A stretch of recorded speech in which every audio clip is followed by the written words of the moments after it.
The sound of revolution without the chaos of battle. No bombs, no barricades. Only decrees, oaths, and fear. It is the spring of 1948. In offices, classrooms, and town halls across Czechoslovakia, portraits of President Beneš come down. In their place rises the stern, smiling face of Klement Gottwald and Joseph Stalin. A nation once proud of its liberal soul now leans to rituals of obedience. The republic is gone, replaced by something colder, the Czechoslovak People's Democracy.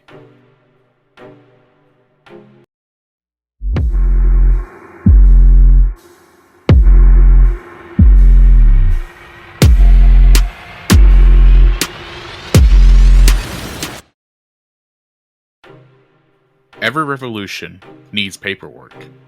Within weeks, the new laws restructured the state. Courts, ministries, schools, all must serve the party. The Constitution of May 9th, 1948, drafted in record time, looks democratic at first glance. It guarantees freedom of speech, of assembly, of religion, so long as those freedoms serve the people. And who speaks for the people? The party. It is the perfect legal trap. Every right exists, but only if you never use it against power. Czechoslovakia once had one of the freest presses in Europe. Now it's become an echo chamber. All newspapers, publishers, and radio stations are folded into a single state network.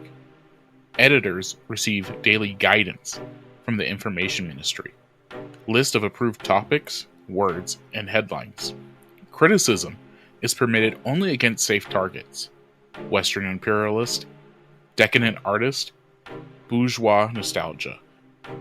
A young journalist in Prague writes an editorial questioning new labor quotas. Within hours, his office phone rings. He is invited for a conversation with the security police. The next morning, his desk is empty. By 1949, independent journalism is extinct.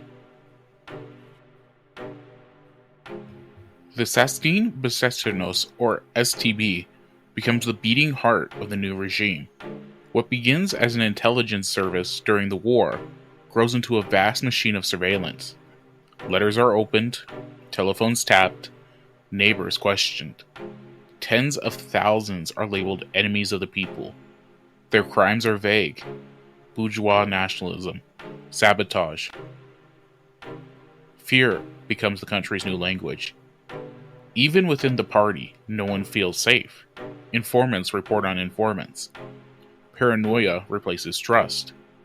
In the cellars of Prague's Panrak prison, interrogators practice a grim art, extracting confessions for show trials that have already been written.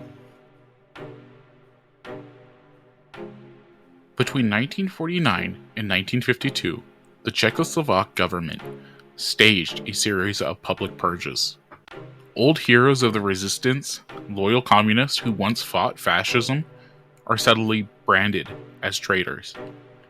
They confess, trembling and broken, to plots that never existed: espionage, Zionism, Titoism, treason. The most famous is Rudolf Slansky, the party's own general secretary. He is Jewish, ambitious, and popular. Too popular. Stalin demands an example. Gottwald obeys. In 1952, Slansky and 13 others stand before a televised tribunal. Their confessions sound rehearsed, because they are. Within days, 11 are executed. The message is clear. Even the revolution eats its own. The communists promise a workers' paradise. Factories are nationalized. Private business is outlawed. In the countryside, collectivization begins. Farmers are told to join cooperatives, to share land, tools, and harvest. Those who resist are labeled enemies of progress. Their property is seized, their families exiled to border regions or forced into labor camps. Within a decade, Czechoslovakia's economy is under total state control. Productivity rises briefly, then stagnates. But statistics are massaged into perfection. The illusion of success printed on bright red posters. Behind every smile in those photographs lies exhaustion, resignation, and fear. Religion, long a cornerstone of Czech and Slovak life, becomes the regime's next target. Priests are labeled agents of the Vatican. Church schools are shut down. Thousands of clergy are arrested.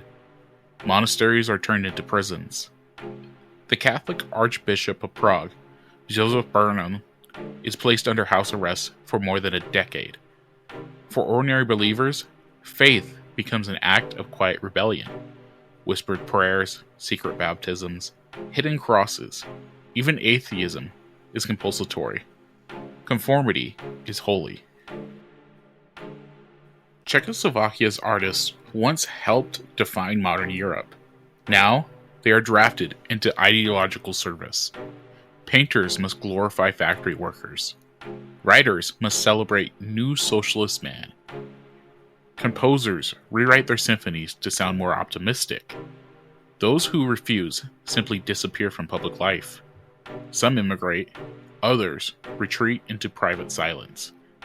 A generation of creative brilliance is lost to fear and censorship. But under the surface, small circles of poets, playwrights, and students help keep the embers alive. The idea that truth can survive even when speech cannot. To the outsider, Czechoslovakia in the 1950s looks stable, even prosperous. There are no famines like in the Soviet Union. There are no civil wars like in Greece. Many people work, marry, raise children. But every home knows the rules. Don't talk politics. Don't write letters abroad. Don't joke about the party. Children recite slogans in school. Workers attend voluntary rallies. And everyone listens, but no one speaks. It is a society of masks. Those who remember the old republic, the democracy, carry it like a secret scar. In 1945, tolerance was Czechoslovakia's pride. By 1950, it had become its curse. The willingness to compromise, to coexist with authoritarianism, allowed those authoritarians to build machinery of control. No single law destroyed the republic. No single soldier occupied it. It died through 1,000 small concessions.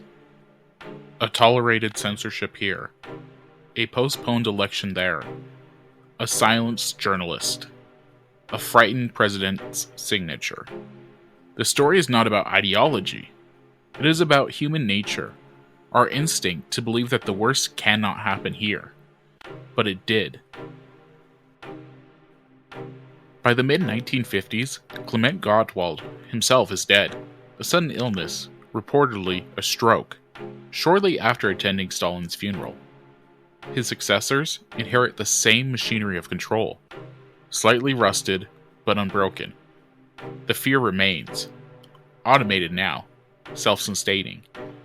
For many Czechs and Slovaks, life narrows to small acts of survival, keeping a family safe, a mind private, a dream intact. Yet, even under repression, the memory of freedom endures like an underground river. It will flow quietly for decades until it bursts to the surface in 1968 and again in 1989.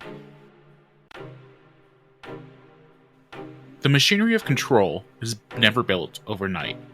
It begins with trust, with tolerance, with the belief that one more compromise can preserve peace. But once built, it hums on its own, grinding down truth one citizen at a time. For Czechoslovakia, the price of tolerance was 40 years of silence. And yet, the silence was never complete. Somewhere, in every factory, every farm, every schoolroom, someone still remembered the sound of the old republic, the language of freedom whispered under their breath.